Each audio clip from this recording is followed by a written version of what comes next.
Komisi Pemilihan Umum DKI Jakarta menerima laporan penerimaan sumbangan dana kampanye atau LPSDK dari ketiga pasangan calon dalam Pilgub DKI. Laporan dana terbesar disampaikan oleh tim pemenangan Ahok Jarot disusul pasangan Anies Sandi dan laporan dana kampanye paling kecil dimiliki pasangan Agus Silvi.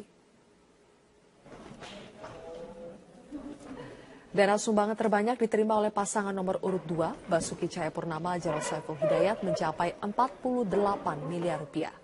Sumber dana terbesar berasal dari sumbangan perseorangan dengan nominal di bawah 500.000. Sementara itu sumbangan dana kampanye terbesar berikutnya adalah pasangan nomor urut 3, Anies Baswedan Sandiaga Uno, mencapai 35,6 miliar. Dari jumlah dana ini, 34 miliar diantaranya merupakan sumbangan Sandiaga Uno. Sementara Anies Baswedan menyumbang 400 juta rupiah. Sementara itu jumlah sumbangan dana kampanye pasangan nomor urut 1, Agus Yudhoyono Harimurti Silviana Murni sebesar 9,1 miliar dengan sumbangan atau sumber dana terbesar dari perseorangan sebesar 4,4 miliar rupiah. Laporan ini nantinya akan diaudit oleh akuntan publik. Peraturan KPU mengatur sumbangan perseorangan tidak lebih dari 75 juta rupiah, sementara sumbangan badan hukum swasta atau kelompok maksimal 775 juta rupiah.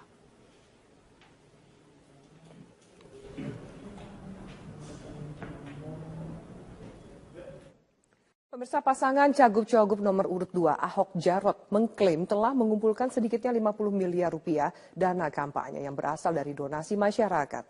Dalam waktu dekat kegiatan penggalangan dana kampanye rencananya akan dihentikan karena sudah dianggap cukup. Ditemui usai menghadiri kegiatan deklarasi Barisan Perempuan Baja pada Senin sore, calon gubernur petahana DKI Jakarta Basuki Cahayapurnama atau Ahok menyatakan seluruh kegiatan penggalangan dana kampanye akan dihentikan setidaknya pada akhir Desember mendatang.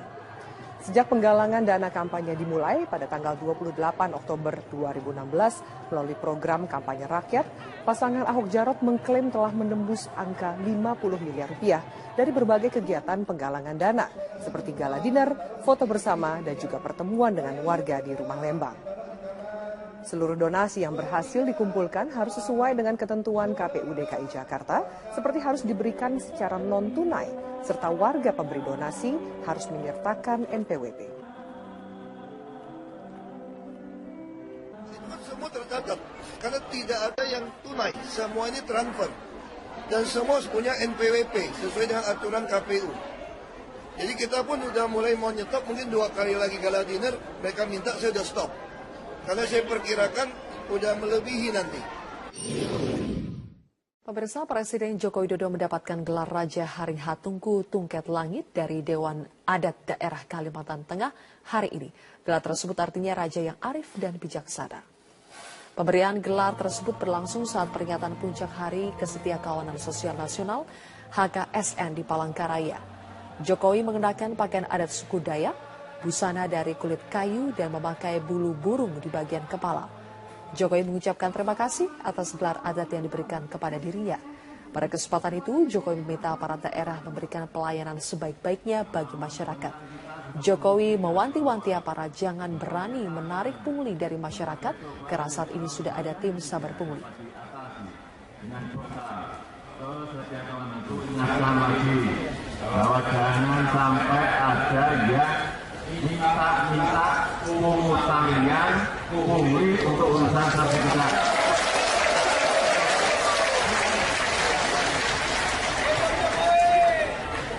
Tidak boleh. Bahwa ingat sekarang sudah ada sabar pungli. Hati-hati. Yang sudah ditangkap sudah banyak. Jangan ada yang menambah lagi. Dan kita basuh kantor BPN. Layani masyarakat sebaik-baiknya. Kita beralih ke informasi. Ahmad Dhani memenuhi panggilan pemeriksaan tim penyidik Direktorat Kriminal Umum Polda Metro Jaya. Ia diperiksa sebagai saksi atas tersangka dugaan makar Sri Bintang Pamungkas. Ahmad Dhani tiba di Ditreskrimum Polda Metro Jaya sekitar pukul 14.50 waktu Indonesia bagian Barat. Ia datang dengan didampingi tim kuasa hukumnya untuk memberikan keterangan sebagai saksi atas tersangka dugaan upaya makar, yaitu tersangka Sri Bintang Pamungkas, yang mengaku tidak mengenal baik sosok Sri Bintang dan hanya sempat menghadiri sejumlah pertemuan yang sama, yaitu ketika di bawah jembatan Kalijodo, Universitas Bung Karno, dan di Makobrimob Kelapa II. Dari pertemuan tersebut, ia menyebut tidak pernah ada pembahasan upaya makar seperti yang dituduhkan.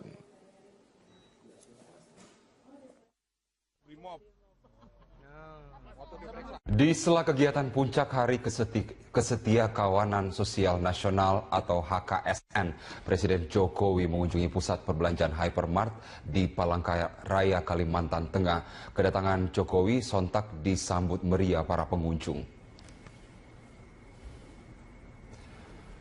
Setelah sebelumnya melakukan kegiatan di Kabupaten Pulang Pisau bersama para menteri dan pejabat di Provinsi Kalimantan Tengah, sudah jadi kebiasaan Presiden kerap belusukan ke tempat-tempat tertentu, seperti misalnya di Palangkaraya. Kali ini Presiden kembali belusukan ke pusat perbelanjaan Hypermart.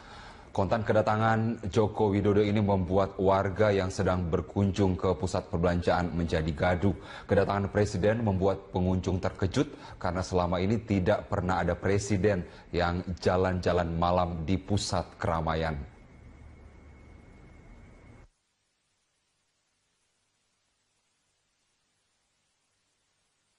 Menyambut Hari Ibu yang jatuh setiap tanggal 22 Desember, calon gubernur nomor urut 1 Agus Harimurti Yudhoyono berjanji akan memperbanyak fasilitas bagi kaum perempuan di lokasi-lokasi umum. Ya, Agus juga berjanji akan memberikan 1 miliar per tahun kepada RT RW di Jakarta. Keinginan ini disampaikan Cagup nomor urut 1 Agus Harimurti Yudhoyono saat melakukan tatap muka dengan warga Cempaka Putih, Jakarta Pusat. Agus menilai saat ini di Jakarta terasa masih kurang fasilitas bagi kaum perempuan, khususnya ibu menyusui. Dirinya berjanji akan memperbanyak fasilitas bagi perempuan, tidak hanya bagi ibu menyusui, tetapi juga bagi perempuan lainnya seperti angkutan umum dan pusat kesehatan. Agus juga kembali menjanjikan anggaran sebesar 1 miliar rupiah per tahun untuk RT RW di Jakarta.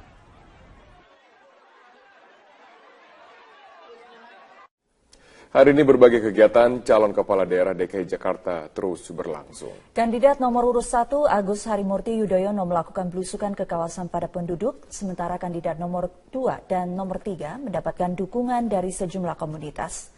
Kandidat calon gubernur DKI Jakarta nomor urut 1 Agus Harimurti Yudhoyono terus berupaya untuk mendapatkan simpati masyarakat Jakarta dengan cara bertegur sapa dan mendengarkan langsung keluhan dari warga. Kawasan padat penduduk yang berada di Jalan Cempaka Putih, Jakarta Pusat menjadi salah satu tempat Agus untuk mengawali kampanyenya pada hari ini. Selain bertegur sapa, Agus juga menerima sejumlah keluhan dari warga yang berharap agar Gubernur Jakarta nanti dapat memperbaiki ekonomi masyarakat, khususnya rakyat kecil. Sementara itu pagi hari ini calon wakil gubernur DKI Jakarta petahana Jarod Saiful Hidayat bersyukur mendapatkan dukungan dari sejumlah elemen masyarakat. Di antaranya dukungan dari 4 majelis taklim yang telah merasakan manfaat dari hasil kerja Ahok dan Jarod. Contohnya adalah masalah banjir yang saat ini dampaknya tidak separah beberapa tahun yang lalu. Selain itu, kandidat nomor 2 ini juga mendapatkan dukungan dari warga penertiban Kali Sempong yang sudah merasa hidup mereka lebih sejahtera di rumah susun Marunda.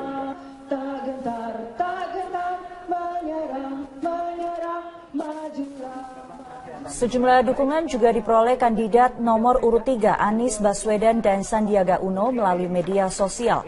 Melalui Rumah Juang, siapa saja bisa bergabung sebagai relawan Rumah Juang dengan mendaftar melalui media sosial seperti Facebook. Menurut Sandi, penggalangan relawan lewat media sosial dirasa cukup efektif untuk mengumpulkan suara dalam Pilkada DKI Jakarta 15 Februari mendatang. Sementara itu pasangan nomor urut 3 Anies Baswedan bertemu dengan tim relawan Anies Sandi dalam kampanyenya pada hari ini di Rumah Kemenangan Borobudur Menteng, Jakarta Pusat. Anies berharap dapat memenangkan pilkada dengan 1 putaran melalui program pendidikan gratis hingga perguruan tinggi. Calon gubernur pasangan nomor urut 3, Anies Baswedan, kembali bertemu tim relawan dari berbagai wilayah DKI Jakarta dan Kepulauan Seribu di rumah tim kemenangan Anies Sandi di Jalan Borobudur, Menteng, Jakarta Pusat. Anies berharap pertemuan dengan para tim relawan dapat lebih menguatkan dan mempertahankan lumbung suara warga yang menjadi basis tim Anies Sandi di berbagai titik wilayah di DKI Jakarta dan Kepulauan Seribu.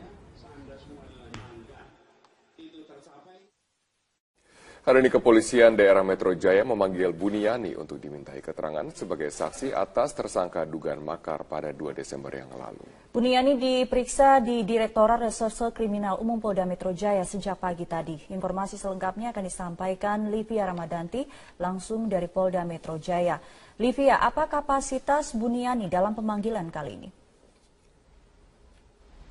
Ya, Sumi, hari ini Buniyani memenuhi panggilan dari Direktorat Reserse Kriminal Umum Polda Metro Jaya sebagai saksi atas tersangka dugaan makar Sri Bintang Pamungkas.